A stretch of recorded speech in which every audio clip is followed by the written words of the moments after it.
The climate cost of the war machine, and I am going to do it. Here we go. Strap in, guys. There is a particular dissonance that comes with reading the news in the current age. On one page, a missile strike. On the next, a climate summit.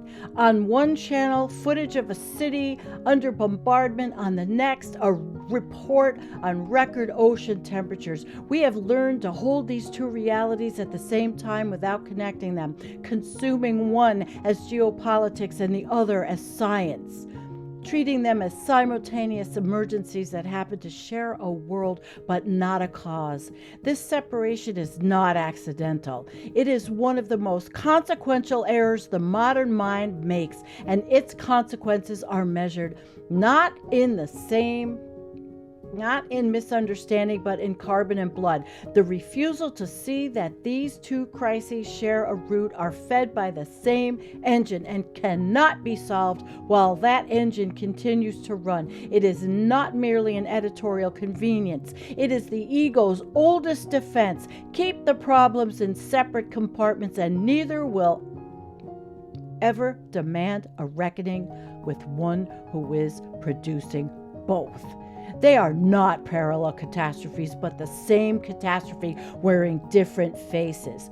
The first is familiar. A border is contested. An ideology threatens. A regime must be contained. Armies mobilized, weapons procured, and the world watches the spectacle of human beings organized to destroy each other.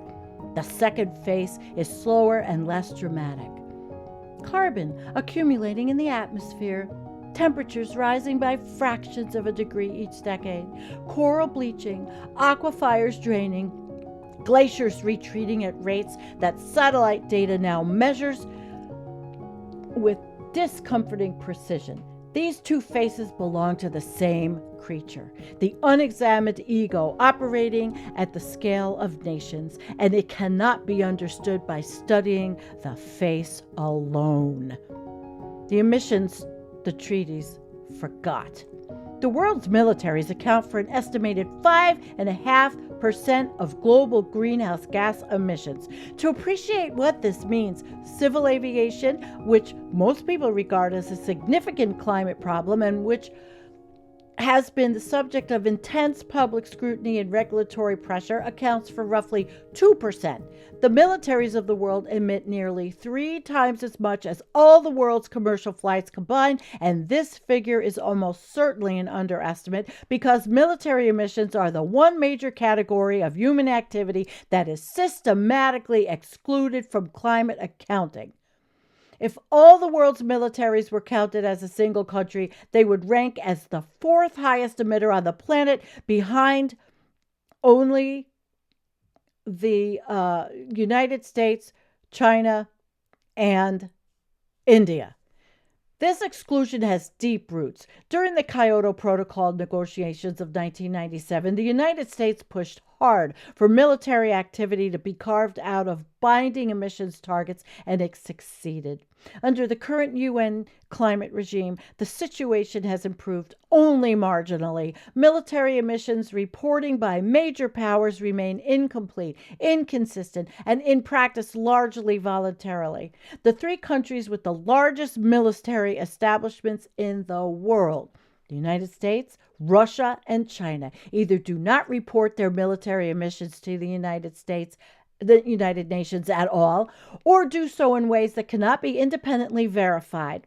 According to the Conflict and Environment Observatory, as of late 2025, disclosure by major military spenders remains poor and shows no meaningful sign of improvement. The gap is not a relic of less enlightened era of climate diplomacy. It is a widening as militarization rises at the precise historical moment when the urgency of a complete carbon inventory has never been greater. The world is attempting to manage a civilizational crisis with a structural blind spot at the center of its data, and that blind spot is growing. The United States military alone is the single institutional consumer of hydrocarbons on the planet. If it were a nation, its emissions would rank it 47th in the world, ahead of Portugal, Sweden, and Denmark. Between 2001 and 2018, total Pentagon emissions reached an estimated 1.3 billion metric tons of carbon dioxide equivalent, a figure that dwarfs almost any other single institution accounting in human history. Of this, the wars in Afghanistan, Iraq, Pakistan, and Syria accounted for 440 million metric tons, with Iraq invasion alone for 250 million. To hold these numbers in perspective, 180 countries in the world would have total annual emissions below 250 million metric tons. A single invasion, measured conservatively, out-emitted the majority of the world's nations for a period of its conducts. And crucially, 2/3 of total U.S. military emissions in this period came not from active war zones, but from peacetime existence of the military machine itself.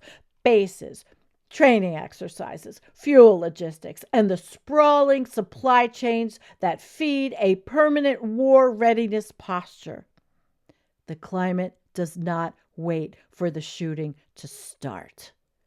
When a war is actually fought, the accounting becomes staggering. 3 years of the Russia-Ukraine conflict generated 230 million tons of carbon dioxide equivalent, more than Spain's annual greenhouse gas output, and a figure equivalent to the combined annual emissions of Austria, Hungary, the Czech Republic, and Slovakia.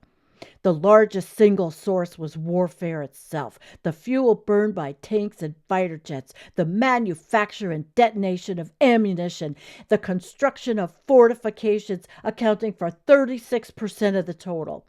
Reconstruction came at 27%, and this proportion is not incidental. Cement and steel, the two materials on which post-war rebuilding depends most heavily, are among the most carbon-intensive industrial products on Earth.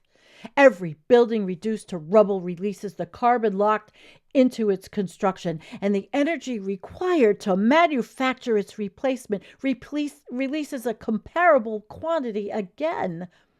The world's carbon trail extends further still. Assessments of Ukraine's total war footprint include emissions from rerouted commercial flights forced to avoid conflict airspace, fires ignited by strikes on industrial and energy infrastructure, and the long burning release of carbon from oil and gas systems hit by bombardment. War does not merely burn fuel in tanks and jets. It disrupts, ignites, and reroutes entire energy systems, none of which appears in any country's climate commitments.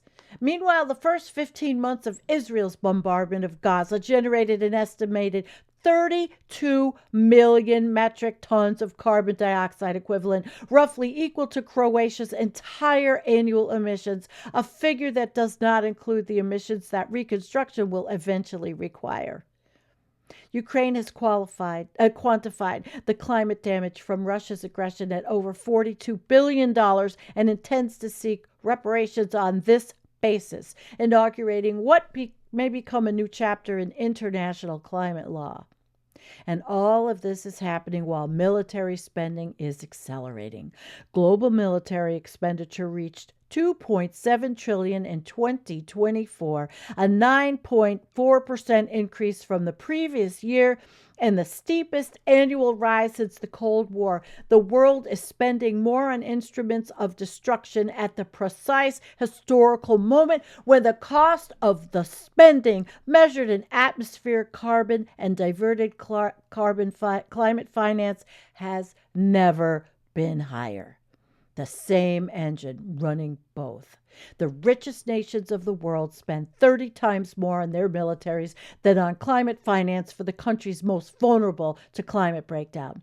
UNEP estimates that developing countries will need up to $387 billion annually by 2030 simply to adapt to the climate damage already locked in. That sum is less than 15% of what the world spent on military budgets in 2024. A relatively modest reallocation of what the world spends on preparing for war could cover the full adaptation needs of the most vulnerable nations on Earth. The money exists. The political will does not. Because the political will is being consumed by the same appetite that is generating the emissions.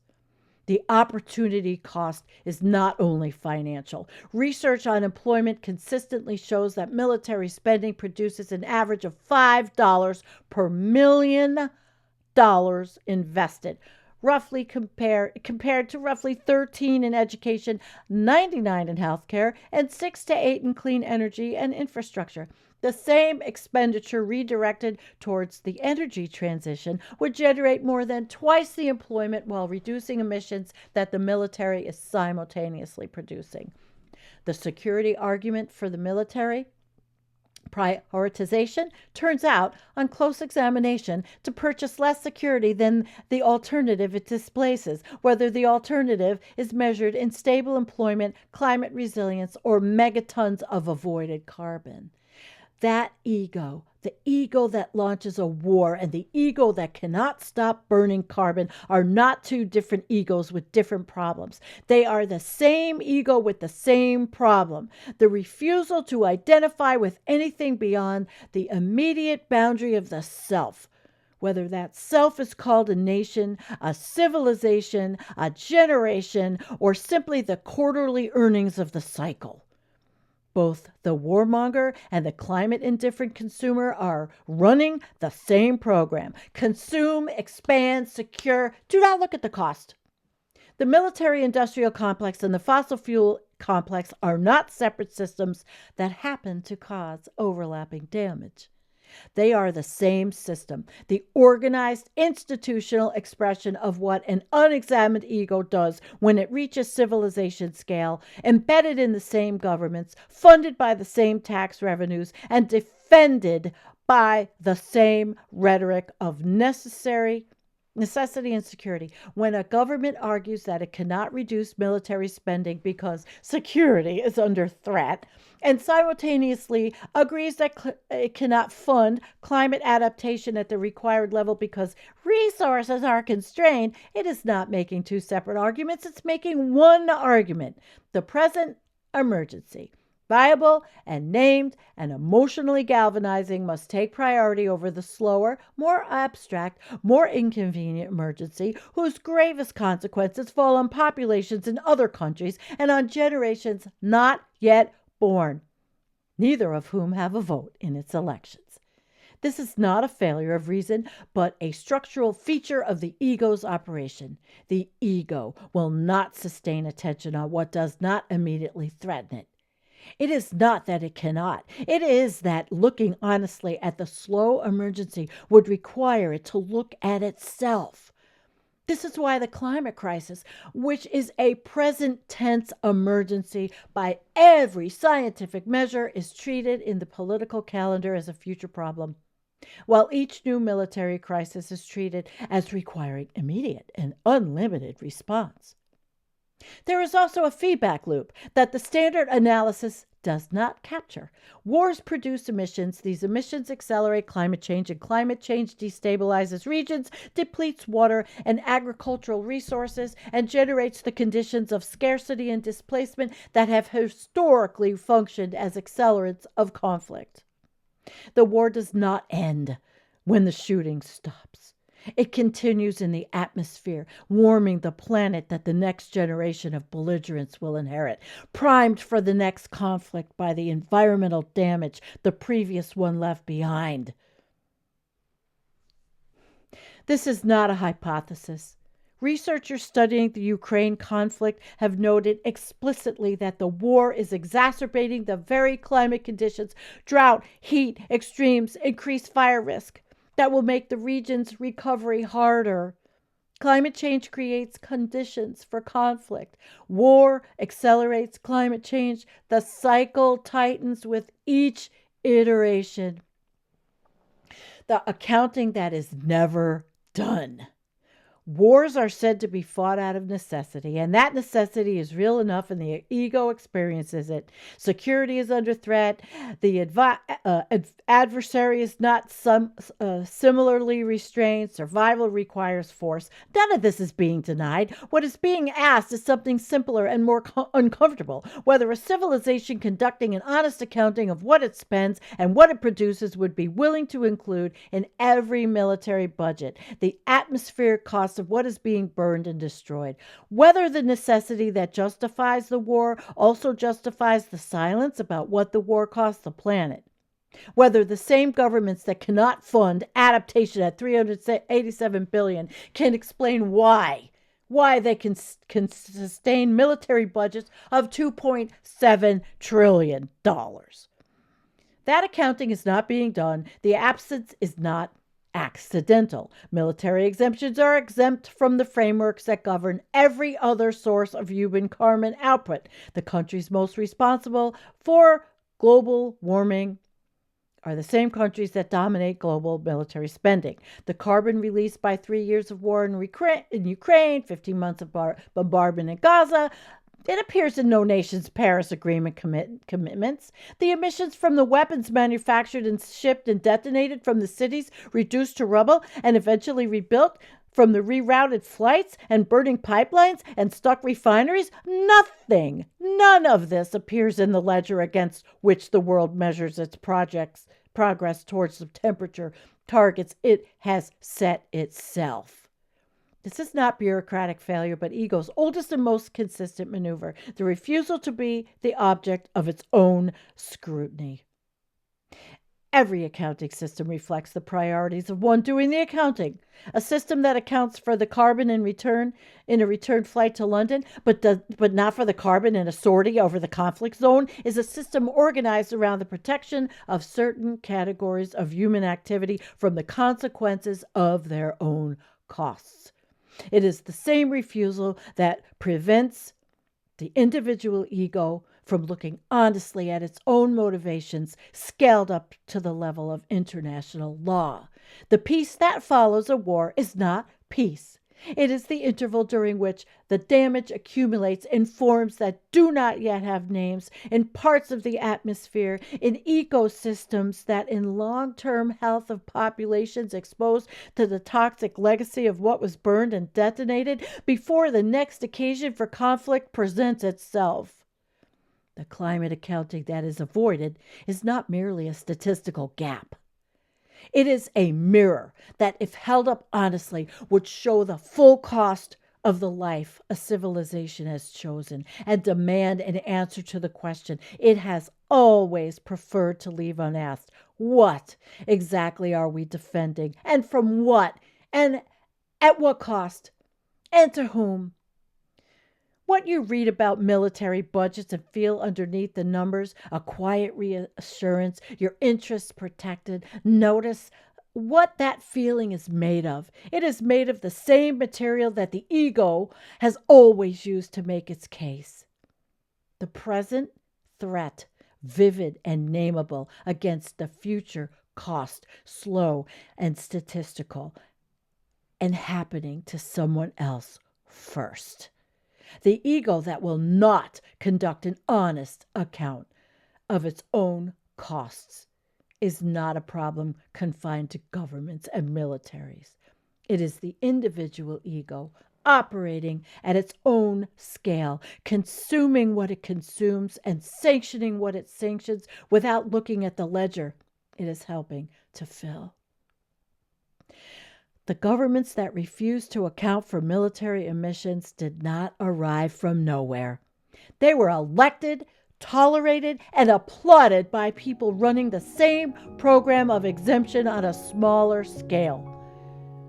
That question, honestly pursued, is more dangerous to the ego than any weapon.